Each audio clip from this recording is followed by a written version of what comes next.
ಮೈತ್ರಿ ನಾಯಕರಿಗೆ ಲೋಕ ಅಖಾಡದಲ್ಲಿ ಡಿಕೆ ಶಿವಕುಮಾರ್ ಪ್ರೆಷರ್ ಪಾಲಿಟಿಕ್ಸ್ ತಂತ್ರವನ್ನ ಬಳಕೆ ಮಾಡ್ತಿದ್ದಾರೆ. ಬಿಜೆಪಿ ಜೆಡಿಎಸ್ ನಾಯಕರಿಗೆ ಡಿಸಿಎಂ ಡಿಕೆ ಶಿವಕುಮಾರ್ ಗಾಳವನ್ನ ಹಾಕ್ತಿದ್ದಾರೆ. ಬಿಜೆಪಿ ನಾಯಕರನ್ನ ಭೇಟಿಯಾಗ್ತಿದ್ದಾರೆ ಕೆಪಿಸಿಸಿ ಅಧ್ಯಕ್ಷರಾಗಿರುವಂತಹ ಡಿಕೆ ಶಿವಕುಮಾರ್. ಈ ಭೇಟಿಯ ಜೊತೆಗೆ ಪಕ್ಷಕ್ಕೂ ಕೂಡ ಸೆಳೆಯುವಂತಹ ತಂತ್ರಗಾರಿಕೆಯನ್ನ ಡಿಸಿಎಂ ಮಾಡ್ತಿದ್ದಾರೆ. ಡಿಕೆ ಶಿವಕುಮಾರ್ ಅವರ ಈ ನಡೆಯಿಂದ ಜೆಡಿಎಸ್ ಹಾಗೆ ಬಿಜೆಪಿ ನಾಯಕರಲ್ಲಿ ಟೆನ್ಷನ್ ಹೆಚ್ಚಾಗ್ತಾ ಇದೆ. ಲೋಕ ಅಖಾಡದಲ್ಲಿ ಡಿಕೆ ಶಿವಕುಮಾರ್ ಪ್ರಯೋಗ ಮಾಡ್ತಾ ಇರುವಂತಹ ಈ ಪ್ರೆಷರ್ ಪಾಲಿಟಿಕ್ಸ್ ನಿಂದಾಗಿ ಮೈತ್ರಿ ನಾಯಕರಲ್ಲಿ ಹೊಂದಾಣಿಕೆಯಿಂದ ಶರವೇಗದಲ್ಲಿ ಅಭ್ಯರ್ಥಿಗಳನ್ನ ಗೆಲ್ಲಿಸಿಕೊಳ್ಳೋಕೆ ಮುಂದಾಗಿದ್ರೂ ಕೂಡ ಅವರ ತಂತ್ರಗಾರಿಕೆ ಟೆನ್ಷನ್ ನ ಹೆಚ್ಚು ಮಾಡ್ತಾ ಇದೆ. ಗಮನಿಸ್ತಾ ಇದ್ದೀರಿ ದೃಶ್ಯಗಳಲ್ಲಿ ಬಿಜೆಪಿ ನಾಯಕರು ಕೆಪಿ ನಂಜುಂಡಿ ಅವರನ್ನ ಭೇಟಿಯಾಗಿ ಕುಶಲೋಪರಿಯನ್ನ ವಿಚಾರಿಸಿದ್ದಾರೆ. ಅವರ ಮನೆಯವರನ್ನ ಭೇಟಿ ಮಾಡಿದ್ದಾರೆ ಡಿಸಿಎಂ ಡಿಕೆ ಶಿವಕುಮಾರ್. ಬೇರೆ ಸಂದರ್ಭದಲ್ಲಾಗಿದ್ರೆ ಈ ಭೇಟಿಗೆ ಅಷ್ಟೇನು ಮಹತ್ವ ಇರ್ತಾ ಇರ್ಲಿಲ್ವೇನೋ ಅಥವಾ ಈ ಭೇಟಿಯಿಂದ ದೊಡ್ಡ ಮಟ್ಟದ ಪ್ರಭಾವ ಆಗ್ತಿರ್ಲಿಲ್ವೇನೋ. ಬಟ್ ಇದು ಲೋಕ ಚುನಾವಣೆಯ ಸಂದರ್ಭ. ಇಲ್ಲಾಗುವಂತಹ ಈ ರೀತಿಯಾದಂತಹ ಭೇಟಿಗಳು ಸಾಕಷ್ಟು ಪರಿಣಾಮವನ್ನ ಚುನಾವಣೆಯ ಮೇಲೆ ಬೀರುತ್ತೆ ಅಂದ್ರೆ ಬಹುಶಃ ತಪ್ಪಾಗ್ಲಿಕ್ಕಿಲ್ಲ. ಕೆಪಿ ನಂಜುಂಡಿ ಅವರನ್ನ ಮೀಟ್ ಮಾಡಿ ಅವ್ರ ಜೊತೆ ಮಾತುಕತೆಯನ್ನ ನಡೆಸ್ತಾ ಇರುವಂತಹ ದೃಶ್ಯಗಳನ್ನ ನೀವು ನೋಡ್ತಾ ಇದ್ದೀರಿ. ಮತ್ತಷ್ಟು ಡೀಟೇಲ್ಸ್ ನಮ್ಮ ಪ್ರತಿನಿಧಿ ಶಿವಪ್ರಸಾದ್ ನೀಡ್ತಾ ಹೋಗ್ತಾರೆ. ಶಿವಪ್ರಸಾದ್, ಬಿಜೆಪಿ ನಾಯಕರ ವಿರುದ್ಧ ಲೋಕ ಅಖಾಡದಲ್ಲಿ ಡಿಸಿಎಂ ಡಿಕೆ ಶಿವಕುಮಾರ್ ಬಳಸ್ತಾ ಇರೋದು ಈ ಪ್ರೆಷರ್ ಪಾಲಿಟಿಕ್ಸ್ ಅಥವಾ ಒತ್ತಡದ ತಂತ್ರ. ಆ ಮೂಲಕ ಎದುರಾಳಿಯನ್ನ ಕಕ್ಕಾಬಿಕ್ಕಿ ಮಾಡೋದು ಅಥವಾ ಎದುರಾಳಿಯನ್ನ ಗೊಂದಲದಲ್ಲಿಡೋದು ಅಥವಾ ಎದುರಾಳಿಯ ವೇಗಕ್ಕೆ ಬ್ರೇಕ್ ಅನ್ನ ಹಾಕೋದು ಡಿಕೆ ಶಿವಕುಮಾರ್ ಅವರ ತಂತ್ರಗಾರಿಕೆ.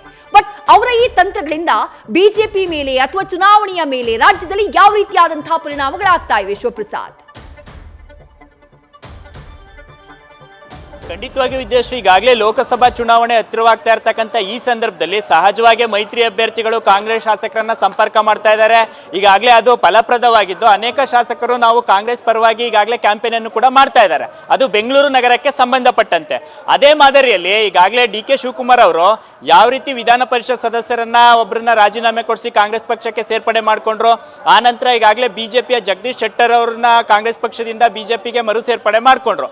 ಆ ಮೂಲಕ ಕಾಂಗ್ರೆಸ್ ನಾಯಕರಿಗೆ ಟಕ್ಕರ್ ಕೊಡಬೇಕು ಎಂಬತಕ್ಕಂಥ ಲೆಕ್ಕಾಚಾರದಲ್ಲಿದ್ದಂಥ ಬಿಜೆಪಿ ನಾಯಕರಿಗೆ ಇವತ್ತು ಕೆಪಿ ನಂಜುಂಡಿ ಅವರ ಮನೆಯಲ್ಲಿ ಉಪಹಾರ ಸೇವಿಸೋದ್ರ ಮುಖಾಂತರ ತಾವು ಕೂಡ ಈ ವಿಚಾರದಲ್ಲಿ ಅಂದ್ರೆ ಯಾವ ರೀತಿ ಒತ್ತಡದ ತಂತ್ರವನ್ನು ಅನುಸರಿಸತಕ್ಕಂಥ ನಿಟ್ಟಿನಲ್ಲಿ ನಾವು ಕೂಡ ಹಿಂದೆ ಬಿದ್ದಿಲ್ಲ ಎಂಬತಕ್ಕಂಥ ಸಂದೇಶವನ್ನ ರವಾನೆ ಮಾಡ್ತಾ ಇದ್ದಾರೆ. ಇದರ ಜೊತೆಗೆ ಯಶವಂತಪುರ ಶಾಸಕರಿರ್ಬೋದು ಮತ್ತೆ ಉತ್ತರ ಕನ್ನಡದ ಶಾಸಕರುಗಳು ಕೂಡ ಈಗ ತಮ್ಮ ಅಭಿಪ್ರಾಯವನ್ನ ಅಂದ್ರೆ ಕಾಂಗ್ರೆಸ್ ಪರವಾದಂತ ಒಲವನ್ನ ಹೊಂದಿದ್ದಾರೆ. ಈಗ ಒಂದ್ ಕಡೆ ಮೈತ್ರಿ ವಿಚಾರದಲ್ಲಿ ಅನೇಕ ಶಾಸಕರನ್ನ ಸಂಪರ್ಕ ಮಾಡಲಾಗ್ತಾ ಇದೆ. ಕಾಂಗ್ರೆಸ್ ಶಾಸಕರನ್ನ ಸಂಪರ್ಕ ಮಾಡ್ತಕ್ಕಂಥ ವಿಚಾರ ಕುರಿತಂತೆ ಅನೇಕ ಸಂದರ್ಭಗಳಲ್ಲಿ ಅನೇಕ ನಾಯಕರುಗಳು ಹೇಳಿದ್ರು.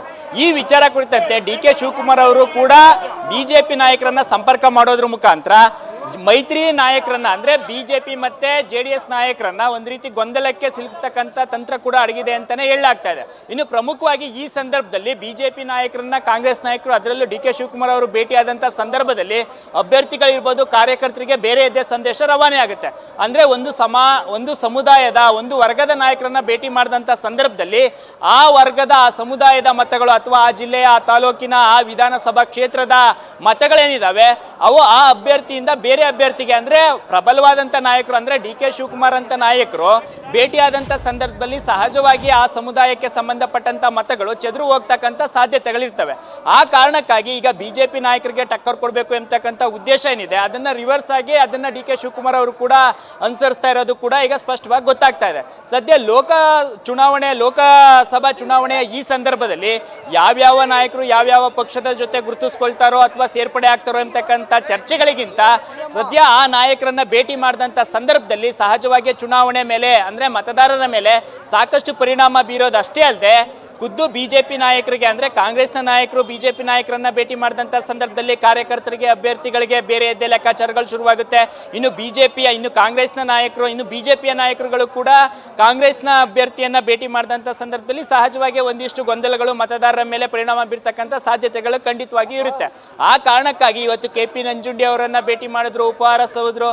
ಜೊತೆಗೆ ಕಳೆದ ವಾರವಷ್ಟೇ ಬಿಜೆಪಿಯ ವಿಧಾನ ಪರಿಷತ್ ಸದಸ್ಯ ರಾಜೀನಾಮೆಯನ್ನ ಕೊಡಿಸೋದ್ರ ಜೊತೆಗೆ ಕಾಂಗ್ರೆಸ್ಗೆ ಸೇರ್ಪಡೆ ಮಾಡಿಕೊಂಡ್ರು.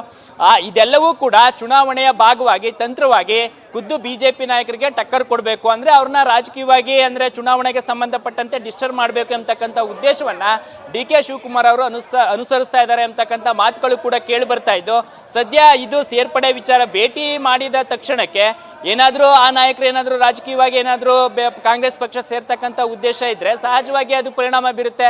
ಆ ಕಾರಣಕ್ಕಾಗಿ ಖುದ್ದು ಡಿ ಕೆ ಶಿವಕುಮಾರ್ ಅವರೇ ಬಿಜೆಪಿ ನಾಯಕರನ್ನ ಸಂಪರ್ಕ ಮಾಡ್ತಾ ಇದ್ದಾರೆ, ಅವ್ರ ಮನೆಗೆ ಹೋಗ್ತಾ ಇದ್ದಾರೆ ಎಂಬತಕ್ಕಂಥ ಮಾತುಗಳು ಈಗ ಕೇಳಿ ಬರ್ತಾ ಇರ್ತಕ್ಕಂಥದ್ದು. Vidyashree, thank you Shivaprasad. ತಮ್ಮೆಲ್ಲ ಡೀಟೇಲ್ಸ್ಗೆ ನ್ಯೂಸ್ ಫಸ್ಟ್ ನಿರ್ಭೀತಿಯಿಂದ ನಿಮ್ಮ ಪರವಾಗಿ.